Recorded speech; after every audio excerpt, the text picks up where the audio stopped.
ज़रा सोच के देखिए, जब आपके मोबाइल पर एक ऐसा फ़ोन आता है जिसमें बताया जाता है कि आपने जो पार्सल पैकेट भेजा था उसमें गैर कानूनी सामान मिला है, पुलिस जांच कर रही है। तब आपको यह कहकर चिंता में डाल दिया जाता है कि शायद आपके आधार कार्ड या पैन कार्ड का मिसयूज हुआ है। फ़ोन पर इस तरह की बातें सुनकर शायद आप भी घबराने लगेंगे। ये साइबर अपराधी किस तरह माइंड को साइकोलॉजिकली हायर करते हैं और आपके इसी डर का फ़ायदा उठाते हैं। साइबर ठग कुछ ऐसा माहौल बनाते हैं कि आपको किसी भी तरह के शक की गुंजाइश ही नहीं रहती है। आज के इस कहानी में भी सेम कुछ ऐसे ही होता है। आदाब, नमस्कार, सत श्री अकाल। आप देख रहे हैं रियल हाफ स्टोरी। बात कर रहा हूँ भारत की राजधानी नई दिल्ली की। नई दिल्ली के पंजाबी बाग में 30 वर्षीय अजय अपने परिवार के साथ रहते हैं और हरियाणा के गुरुग्राम में एक आईटी कंपनी में असिस्टेंट मैनेजर पद पर हैं। तारीख 14 मार्च 2023 को अजय अपने घर पर ऑफिस की फ़ोन कॉल अटेंड कर रहे थे। उसी क्रम में उनके मोबाइल पर लगभग 11 बजे दिन में एक कॉल आता है। कॉल रिसीव करते ही उधर से एक व्यक्ति की आवाज़ आती है।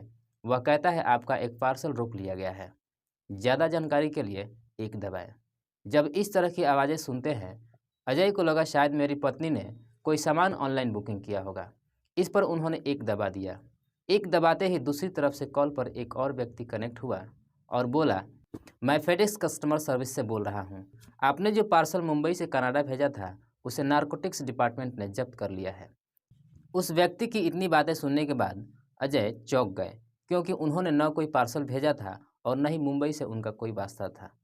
इस पर अजय बोले कि सर, मैंने ऐसा कोई पार्सल नहीं भेजा है, आप किसकी बात कर रहे हैं।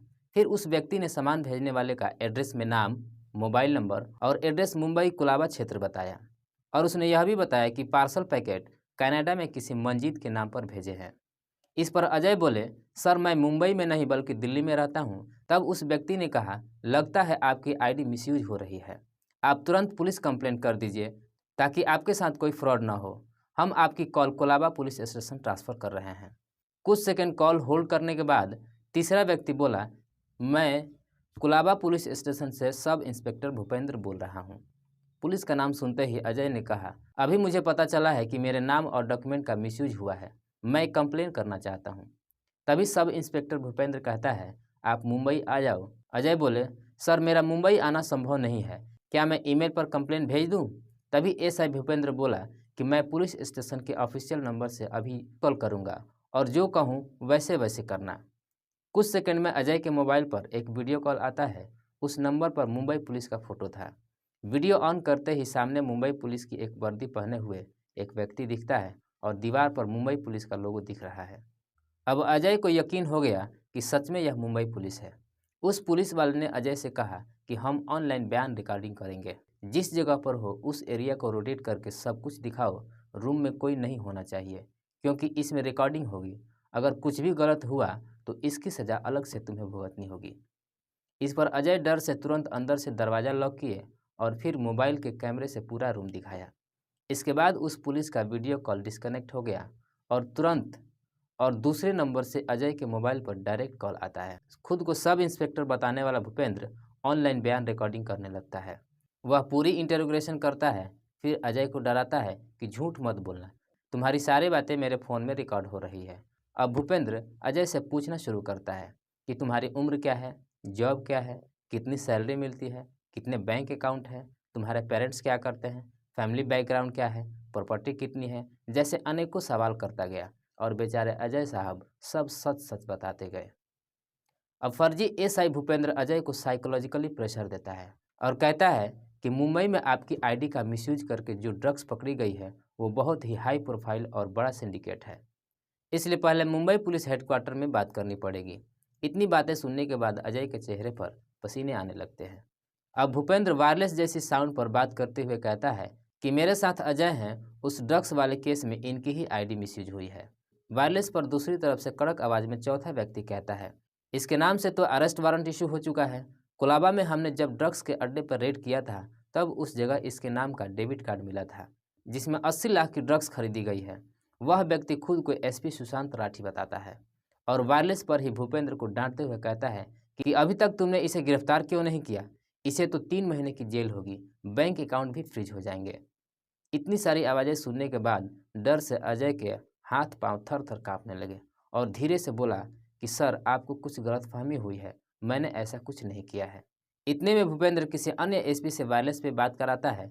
एसपी भी भूपेंद्र को फटकार लगाता है और कहता है कि जब हेडक्वार्टर कह रहा है कि इसके नाम से वारंट इशू हो गया है तो गिरफ्तार करने में इतनी देरी क्यों हो रही है, जल्दी से उसे गिरफ्तार करो। ये सारी बातें फ़ोन पर ही हो रही थी। अब एसआई भूपेंद्र अजय से कहता है कि आप बहुत सीधे इंसान लगते हो, आपकी आईडी मिसयूज हुई है।